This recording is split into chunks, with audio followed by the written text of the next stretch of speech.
আসসালামু আলাইকুম। আশা করছি সকলে অনেক ভালো আছেন, সুস্থ আছেন। আপনাদের জন্য নিয়ে চলে আসলাম আরেকটি দারুণ রেসিপি। তো আজকের রেসিপি থাকছে দেশি মুরগির মাংস ভুনা। আপনাদের সাথে শেয়ার করব। তো আশা করছি আপনাদের অনেক ভালো লাগবে। প্রথমে আমি তেল গরম করে তাতে কিন্তু আমি পেঁয়াজ বাটাটা দিয়ে দিলাম। আমি কিন্তু সব কিছুতে পেঁয়াজ বাটাটা দিতে পছন্দ করি। এখন এই পর্যায়ে আমি 2টা শুকনো লঙ্কা দিয়ে দিলাম আর দিয়ে দিলাম গোটা গরম মশলা, দারচিনি, এলাচি দিয়ে কিন্তু এখন আমি একটু ভালো করে ভেজে নেব। পেস্টটা ভাজা হয়ে গেলে এই পর্যায়ে আমি দিয়ে দিব জিরা বাটা হাফ চা চামচ। আমি কিছু বাটা মশলা ইউজ করব। এখান থেকে দিলাম হাফ চা চামচের মতো আদা বাটা। যেহেতু মাংসের পরিমাণটা কম সেই অনুযায়ী কিন্তু মশলাটাও কিন্তু সেই পরিমাণ অনুযায়ী দিতেছি। সব কিছুতে কিন্তু অল্প অল্প করেই কিন্তু ব্যবহার করতেছি। আমি বললাম তো মাংসের পরিমাণটা কিন্তু অল্প ছিল। তো এখন মশলাটা একটু ভালো করে ভেজে নেব। আদা রসুন বাটাটা ভালো করে ভেজে নিলে সেটার এক্সট্রা কোনো গন্ধ থাকে না। এই পর্যায়ে একটু পানি ব্যবহার করব। পানি দিয়ে শুকনো উপকরণগুলো কিন্তু দিয়ে দিব। অনেকেই কিন্তু দেশি মুরগি কিভাবে রান্না করলে খেতে মজা লাগে সেটা জানেন না। তো আমি তার জন্য আজকের ভিডিওটি আপনাদের সাথে শেয়ার করলাম। তো এখন এখানে আমি 1 চা চামচের মতো হলুদের গুঁড়ো দিয়ে দিব। এই হলুদের গুঁড়ো দেওয়াতে কিন্তু রান্নার যে কালারটা সেটা অসাধারণ আসবে। আর দিয়ে দিব 1 চা চামচের মতো মরিচের গুঁড়ো, কারণ আমি একটু ঝাল মাংস রান্না করব। এখন আমি দিয়ে দিব হাফ চা চামচের মতো ধনিয়ার গুঁড়ো। আমি কিন্তু খাবারে ধনিয়ার গুঁড়োটা কিন্তু অল্প পরিমাণ ব্যবহার করি, যেহেতু জিরা বাটা বা জিরা ইউজ করি। তো এখানে আমি স্বাদ অনুযায়ী লবণ দিয়ে মশলাটা একটু ভালো করে নেড়ে চেড়ে মিক্স করে নেব। আমি একটু ভালো করে ভেজে নেব। তেল ওঠা পর্যন্ত কিন্তু আমি নাড়াচাড়া দিয়ে ভাজতে থাকবো।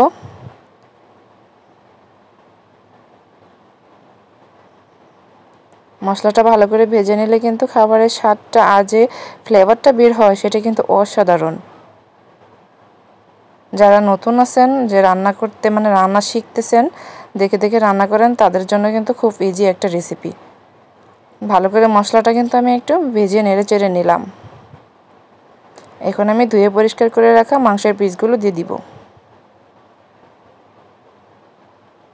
এমনিতে দেশি মুরগিতে কিন্তু আমি অনেকটা পরিমাণ মশলা কম ব্যবহার করি, যাতে খেতে অনেকটা অসাধারণ লাগে।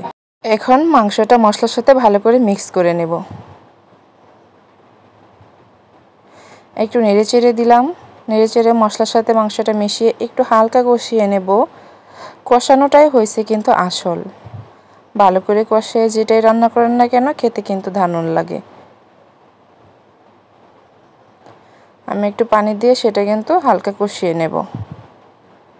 মাংসটা কিন্তু এখানে কষানোর পর্যায়ে কিন্তু মাংসটা সিদ্ধ হয়ে যাবে। আর দেশি মুরগি তো সেটা কিন্তু সিদ্ধ হইতে অনেকটা সময় লাগে।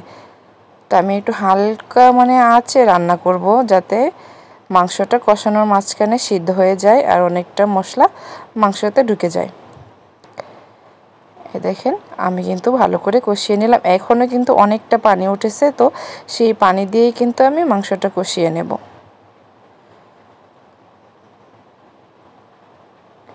একটু নেড়ে চেড়ে দেবো মাঝে মধ্যে, যেন নিচে না লেগে যায়। আমি এখানে কিন্তু কোনো আলু বা অন্য কোনো কিছু অ্যাড করব না। আমি আজকে এই মাংসটা একটু ভাজা করে রান্না করব। আমি একটু ভালো করে কষিয়ে নিলাম। এটা ভাজা ভাজা হয়ে গেলে কিন্তু পর্যাপ্ত পরিমাণ পানি অ্যাড করে দিব। আর আমার চ্যানেলে যারা আজকে নতুন আসছেন, তারা অবশ্যই আমার চ্যানেলটিকে সাবস্ক্রাইব করে পাশে থাকবেন। আর যারা এ পর্যন্ত আমার ভিডিওটি দেখছেন, তো সকলকে অসংখ্য ধন্যবাদ। সবাই অবশ্যই লাইক দিয়ে ভিডিওটি কন্টিনিউ করবেন। তো পর্যাপ্ত পরিমাণ ঝোল দিয়ে দিলাম। এখন এটাকে আমি ঢাকা দিয়ে দিব।